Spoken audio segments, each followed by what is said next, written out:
People are broke not because they don't make enough money, but rather they spend more money they make. And to illustrate how true this is, if tomorrow everything disappears from the market, anything that you usually spend money on, no coffee, no Starbucks, let's say transportation is free, let's say you only go to work, get paid, and go home, you will simultaneously see how much of your usual expenses disappear and you kind of can live with all the money that you're currently earning. This is the same misconception that the world is overcrowded. All the while, a recent study found that if you gather all the people from all the countries, put them in Australia, it will be completely enough to fit all the people living normally. So obviously there is enough space. Obviously most people can live normally with the money they're making. Of course there are exceptions, but we're not focusing on exceptions. We're focusing on the actual rules and the patterns. People overspend. I've seen plenty of people, friends of mine, friends of friends of mine. They spend money that they don't have. And the idea here is that the spending habit is kind of a hobby. It's kind of a lifestyle hobby because if you live in the big city, like if you live in New York City, you don't have to have a hobbies that people probably in Florida and Miami have. Like every day off or time off you have, probably go to the beach, probably go and you do fishing, probably go and do jet ski, right? Every free time that you have here with your family or with your friends, what you usually do, you go out, you eat someplace, and then you go shopping. People spend 80 to 90% of their free time shopping. Like everyone has tons of clothes here in New York City. So I come to realize this because, I didn't grow up going to the mall. I hate going to the mall. As a teenager, my friends say, let's go to the mall, let's watch a movie. I always hate the mall. I didn't see any purpose of it, right? Going shopping and all this nonsense. But the area where you live kind of shape your lifestyle, kind of creates a pattern of how your working days, how your free time will look like, where you're gonna spend your time, how you're gonna spend your time, what you're gonna spend more money on. I'm telling you, people that I've communicated recently, they spend more money on shopping than money on food. In some cases, they spend even more money on shopping than money they spend on rent, which is crazy. So this is why when you choose the place that you want to settle, you want to live, it is very important to understand the change of lifestyle that comes with the area and place you live, right? So if you live in Miami, like I said, I don't see myself shopping every day. I see myself being in the beach all day long. I don't care about the mall. I don't care about sale. I don't care about anything, right? I don't know which day is Black Friday. I don't know which day is what was Cyber Monday. I don't really care. But because when you live in the big cities, you kind of stuck in particular pattern when you see almost everyone is doing the same thing. Almost everyone is spending their money on the same areas of the city. They're spending on the same items. You see them on the same locations. And this is kind of a limited belief syndrome where a lot of people are having hard time to come up with original ideas to spend their time and their money in a way in which it really makes sense for them. Because most of the people that spend all this money that they don't have, they usually buy stuff that they don't need. And the crazy part is that they try to impress people that they really don't care. It's kind of a self humiliating way of overworking yourself to keep up with the Joneses, right? But that's the actual truth. I just recently realized this because, like I said, I didn't like shopping. I spent all my teenage years, wearing tracksuits, playing soccer, playing football on the field with the boys. I didn't really care. I didn't have like pair of jeans maybe until I was like maybe 16 or whatsoever. I didn't really care about fashion. But look at me now. Everything is like arranged by colors, by patterns, by materials. Everything is like I got like so interested of all this stuff. It's crazy. So you need to have this second thought before moving to particular area because the area will shape you. It's not gonna be you the one shaping up the area. And the area will shape you. And if you don't like the way you're shaped by the area, you're going to relocate. This is what happens with a lot of people. This is why they're moving. They're buying boats.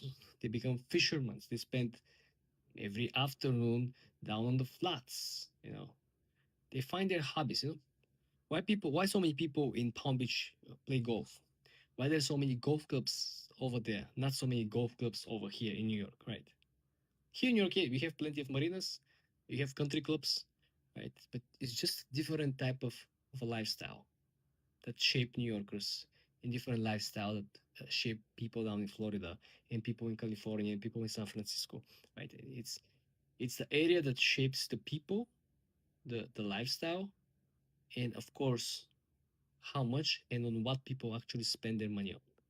And this is where the shift that I began the video with is that you can really fit the lifestyle in the area you live if you stop overspending more money than you're making. Most people just go with the flow. Everyone else in my building, let's say, spent X amount of money on these items, I'm gonna spend it all. Regardless that anybody else makes more money than me. That's the most outrageous part is that people do not really compare their lifestyle with their actual earnings, which is this is the biggest discrepancy that makes the big difference when in the end of the month other people in the building who are wealthier than you, they don't really feel the difference spending $3, 4, 5, $6,000 more than the previous month, where for you, credit card delinquencies are almost at an all times high. Not to mention, yesterday I watched a video where the new companies who are trying to take over the credit card businesses are buy now, pay later. And the three companies that currently are competing with credit card companies. And effectively, they're in some way operate like a credit card company because they still charge you a late payment fee, which happens to be an interest, which is the same system the credit card companies uses, right? If you really think deeply, Mark Zuckerberg is kind of a Jim Cramer in the technology sector. Think about all the predictions and investments that he and his company actually did and quite went completely in the opposite direction. Think about the metaverse, think about the VR headset, acquiring companies here and there. $20 billion completely lost. They just recently closed not only the project around the metaverse, he fired all the people who were actually working on the metaverse. And there are many other different projects I got reminded by Perplexity, of course, that illustrate that in some form or shape, if you are able and capable and kind of interested to follow the both sectors, the stock market, the Jim Cramer, the person who, is usually mocked for being wrong and then trying to fix what he said, betting on the opposite side, being wrong again, one of the greatest of all time was when Meta fell under $100. He apologized that he was bullish on Meta. The following year, Meta made all times high. The best performing stock, very close to Nvidia. Percentage wise, was actually bigger than Nvidia. So again, Jim Cramer was very, very off this prediction as well. But the main point here is that if you zoom out, considering the current acquisition from Meta in Manus AI, right? If you just follow the AI sector, of course, if this is something that interests you, you probably will be more interested to follow the development, and maybe we're actually experiencing the top in the AI boom because these guys were late big time for the AI hype, and they figured it out, and they didn't want to miss the train, and they doubled down. Something very opposite with the metaverse. With the metaverse, they thought that they're the first one, they're the innovators, they're the pioneers. That's why they double and triple down $20 billion. And in the end, they were the only one in the room. There was no one else investing in the metaverse. Even people who purchase land, sell land, develop games in real estate in the metaverse. Remember, people were saying the Empire State Building in the metaverse. People were saying, small house next to the Adobe house. All these pretty, I would say, comic book realities where a lot of people were buying, and the prices were, three, four, $5, $6,000. Some people flipped this virtual land, make money, but the overall concept, the whole idea of Zach, the person who was a human, right? Before, it didn't play out. It didn't play out because the people didn't engage. And Microsoft, even Microsoft tried to help the push and the adoption of the VR headset. I personally went here to the flagship store on Fifth Avenue in Microsoft on the second floor to try the VR headset, try to, understand what is the whole hype about. I didn't find it engaging. It was uncomfortable, heavy. Uh, I don't know, maybe very, very, very young kids. Maybe if they try to kill some time, but it was boring. Then Apple, right before Zach, leave the project and fire all the team. Apple pick up from the same spot, but they implemented the whole new reality. Remember this 5,000? I forgot what was the name. It's like Apple Vision Pro or something like this. So yeah, but the concept is completely different. You in fact can work from this device that Apple built versus the Zach where he was like hang out with friends and like a WhatsApp virtual reality world where no one actually was interested. The point here that I'm trying to make, of course, let me remind you, we just stretched for a while, is that if you really see and read between the lines, Zach might actually be the Jim Cramer in the technology sector. And he might actually be the indicator that you want to follow. If you're investing in some of these AI companies that Meta either acquired or is planning to acquire or is partnering with, again, this is do your own research and due diligence.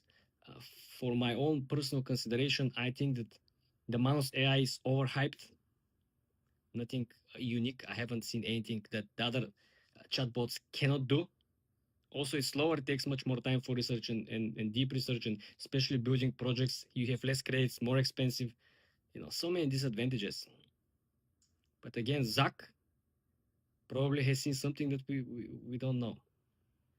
I might, of course, be completely wrong, but if you just look at the pattern, if you look at the previous performance, you can kind of predict or have certain expectations about this project.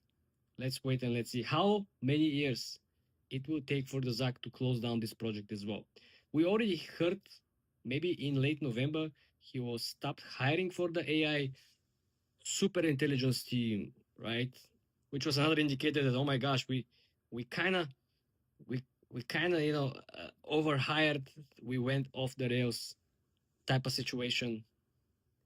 I don't know. It's just interesting if you can. I understand it's very hard, but if you can follow two different domains of knowledge, and if you can spot similarities, and if you can spot the similarities and draw your own conclusion that is non-biased, right? You don't have to listen to me or anybody else, but like I spot this for myself, right? So I'm gonna make my own financial decisions based on what I see and the conclusions that I draw from it. But you can do the same exact strategy on something else. You might be into e-commerce. You might be looking what Shopify is trying to acquire or what kind of apps Shopify implements. Remember, Shopify built a special payment app separate from Shopify. It was the Shop app, right? So you have to follow the whole infrastructure around the niche or the domain that you are actually making money, or investing, or maybe you have a career in tech, or maybe you really want to see what's going on. But like I said, if you can build the same system where you follow the trend, analyze the news on your own way, and create a comprehensive framework, okay, what this means, what I'm gonna do, and how I can actually either protect myself or make money from it.